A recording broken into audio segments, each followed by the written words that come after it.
ایک گاؤں میں ایک محنتی کسان اور اس کی بیوی رہتے تھے۔ کسان کے پاس مویشی تھے اور وہ کھیتوں میں بھی کام کرتا تھا۔ کھیتوں میں کام کرنے کی وجہ سے اس کے پاس زندگی گزارنے کے لیے اناج ہو جاتا تھا، اور سر چھپانے کے لیے ان کے پاس گھر بھی موجود تھا۔ تو ایک اچھی زندگی گزار رہے تھے۔ لیکن کسان ایک لالچی انسان تھا، اسے ہر وقت زیادہ سے زیادہ مال جمع کرنے کی فکر لگی رہتی تھی۔ کسان کی بیوی ایک شکر گزار عورت تھی۔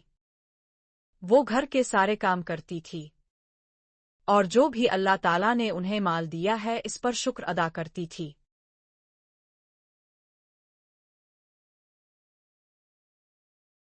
ایک صبح جب وہ دونوں حسب معمول اپنے اپنے کام کر رہے تھے تو ایک عجیب واقعہ رہنما ہوا۔ ایک پرندہ جنگل سے اڑتا ہوا آیا اور ان کے صحن میں لگے درخت کے اوپر بیٹھ گیا۔ اس پرندے نے اپنا ایک پنکھ نیچے پھینکا اور پھر وہاں سے اڑ کے واپس چلا گیا۔ کسان کی بیوی یہ سارا منظر دیکھ رہی تھی اور اس نے کسان سے کہا، ارے دیکھو، مجھے تو یہ سونے کا پنکھ لگتا ہے۔ خدا کی قسم یہ سونے کا پر ہے۔ اور یہ سلسلہ کئی دن تک چلتا رہا۔ وہ پرندہ روز صبح آتا، ان کے صحن میں لگے درخت پر بیٹھتا، اور پھر اپنا ایک پنکھ پھینک کر جنگل میں چلا جاتا۔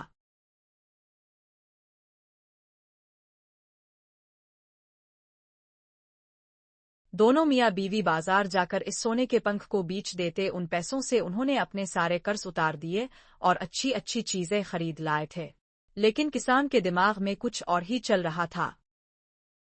ایک شام کسان نے اپنی بیوی سے کہا، اگر ایک دن میں ہمیں صرف ایک پنکھ ملے گا تو اس حساب سے ہمیں امیر ہونے میں کافی وقت لگ جائے گا۔ اس پرندے میں بہت سارے سونے کے پنکھ ہوں گے، ذرا سوچو اگر وہ تمام پنکھ ہمیں مل جائیں۔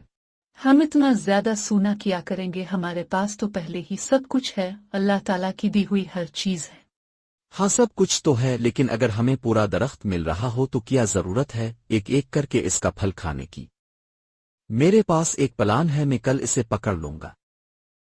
نہیں نہیں، یہ نہیں کرنا، لالچ بری بلا ہوتی ہے۔ کسان نے بیوی کی کوئی بات نہیں سنی، اس کے دماغ میں زیادہ سونا پانے کی خواہش تھی۔ اگلی صبح سورج نکلنے سے پہلے کسان نے درخت پر ایک جال بچھا دیا تاکہ جب پرندہ یہاں بیٹھے تو پھنس جائے۔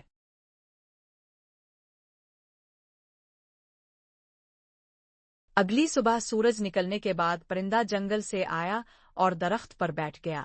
درخت پر بیٹھتے ہی وہ جال میں پھنس گیا۔ کسان نے پرندے کو پکڑ لیا اور اسے پنجرے میں بند کر دیا۔ پرندہ بہت پریشان ہو گیا، اس کی ساری چمک ختم ہو گئی، اس کا رنگ کالا ہو گیا۔